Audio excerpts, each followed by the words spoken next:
Hello everyone, Jake here with Unreal RPG Mastery. Welcome to the RPG prototyping section. In this section, we are going to do some prototyping with some free marketplace assets.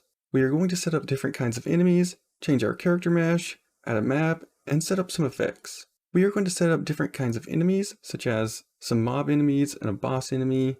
We are going to change our character mesh, add a map, and set up some effects such as hit effects, sound effects, and more. In this video, we are going to be adding the free art assets we are going to need into our project. And so the assets that we are going to need is Paragon Quang. So I'm going to use Paragon Quang as the main player character. Paragon Quang is part of the Paragon characters released by Epic Games for free, so you can download this completely free and add it to your project. We are going to use Paragon Gaiden for the humanoid enemies. He has a specific skin that will fit with our project.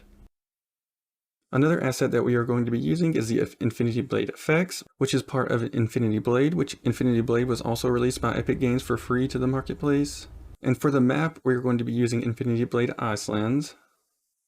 And for the enemies, we're going to be using Infinity Blade Adversaries, because this gives you a lot of different types of enemies that we can use. So go ahead and download all of these different packs and add them to your project.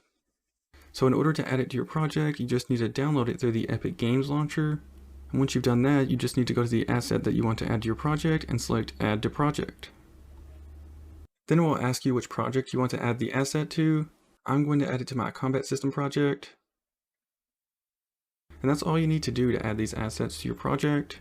Okay, you should have the assets added to your project and you should be ready to go. Once you have the Infinity Blade Icelands map open, it should look like this. And what I've done for this map is I've just slightly modified the map so that way you can walk through here and it leads all the way up to a boss arena. So that way we can put a boss here. So if you want, you can also modify your map to be something like this. Okay, and also make sure that you have a player start right here. And you'll notice that whenever you select play, the player doesn't spawn in, it just spawns the camera in.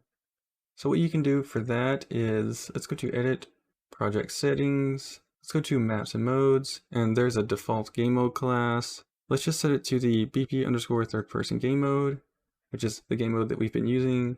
And now whenever we press play, it spawns the player character. And this is a character that we've been using. That brings us to the end of this video. In this video, we have added free art assets to our project so that we can prototype some gameplay mechanics. If you want, you can take some time to modify the map so that you can have a level to play through. However, that is not required to do this section. The map that you decide to use isn't too important. You could even use the same level that we've been using throughout the course if you want to. Thanks for watching. In the next video, we are going to change the character mesh.